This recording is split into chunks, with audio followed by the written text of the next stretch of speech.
네, 반갑습니다. 두빌 주주 여러분들, 시청자 여러분들, 오늘도 한서준입니다.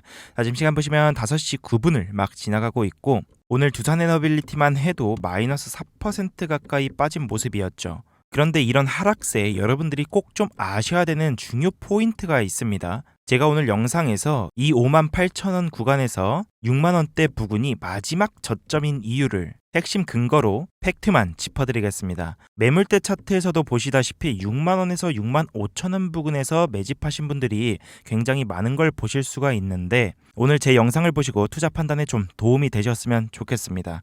자, 이렇게 이틀 동안 하락세를 보인 이유가 뭐였습니까, 여러분들?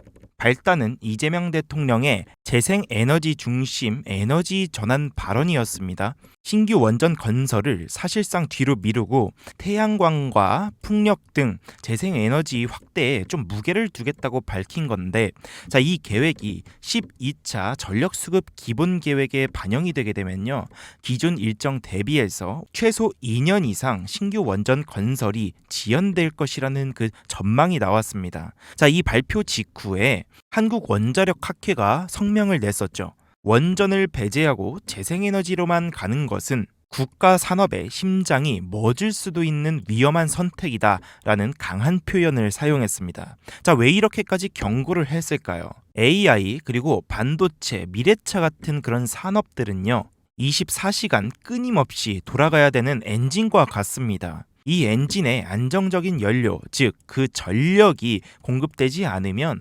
공장은 멈추고 데이터 센터는 마비가 되게 되겠죠. 대한민국 산업 경쟁력이요, 한순간 흔들릴 수도 있다는 뜻입니다. 국민들의 인식도 이미 변했습니다.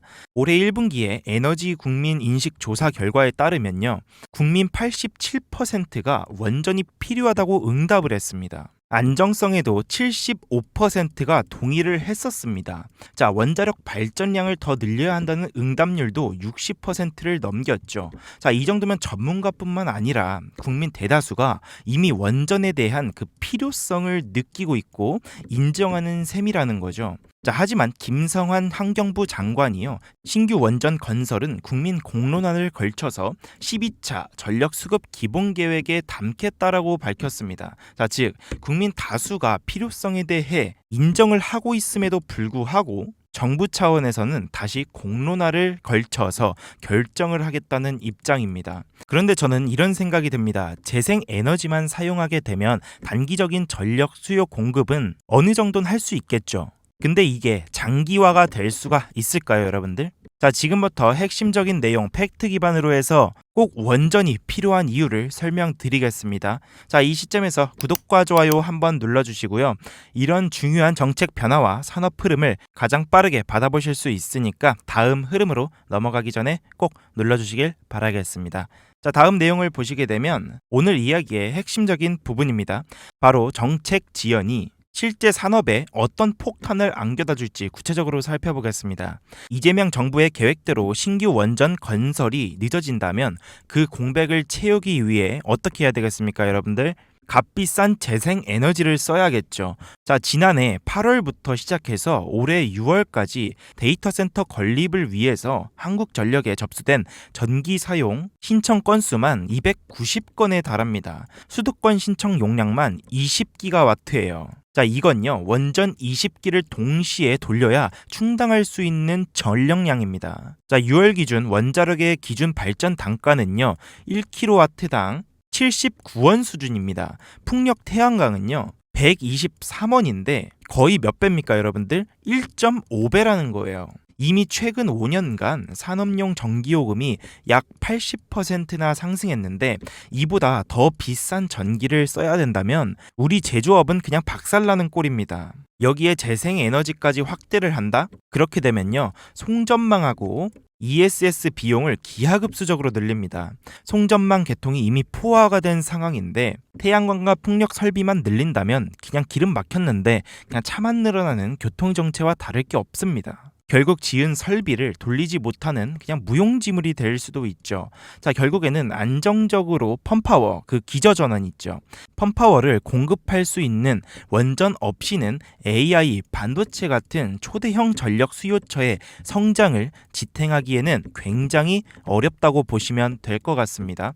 정리해보게 되면요. AI와 첨단 산업이 만들어내는 이런 전력 슈퍼사이클, 그 속에서도 늦어지는 원전 건설은 단순한 에너지 정책 이슈가 아니라 대한민국 산업의 경쟁력과 전기요금을 좌우할 메가 트렌드입니다. 투자자의 시선에서 보면요. 이런 불확실성은 단기적인 변동성을 키웁니다. 자, 동시에 원전 밸류체인 전반의 장기적인 수요를 보장하는 신호이기도 합니다. 에너지 안보와 산업 경쟁력이 흔들리게 되면요. 결국 정부는 안정적인 기저전원, 즉 원전을 다시 확대할 수밖에 없습니다. 다가올 전력 대란과 정책에 대한 그 변곡점, 그리고 그 안에서 기회를 잡을 산업을 지금부터 천천히 살펴보는 것이 앞으로의 투자 전략의 중요한 출발점이 될 것입니다. 그리고 여기서 한 가지 더 강조해드리고 싶은 것 중에 하나가 이재명 대통령이 발언한 것은 한국에서만 해당됩니다. 이 두산 에너빌리티 같은 경우에는 글로벌 수주와도 굉장히 많이 묶여있는 기업이기 때문에 단기적인 정책 불확실성에 걱정할 필요가 없고 SMR 그리고 해상풍력까지 다루고 있는 두산 에너빌리티한테는 절대 악재로 판단할 수가 없다. 마지막으로 호가창 보시게 되면 세력 분포도를 볼 수가 있습니다. 이 부분이 세력 분포도인데 매물대가 강하게 걸려있는 걸 보실 수가 있죠. 세력들조차도 6만원 아래로는 싸다고 판단했기 때문에 보시는 것처럼 아랫꼬리를 만들면서 계속 주가를 방어해주고 있는 모습을 보실 수 있을 겁니다. 내일 장에서도 계속해서 두산에너빌리티 주가를 모니터링할 예정이고요. 내일 영상에서 다시 한 번 더 찾아뵙도록 하겠습니다. 감사합니다.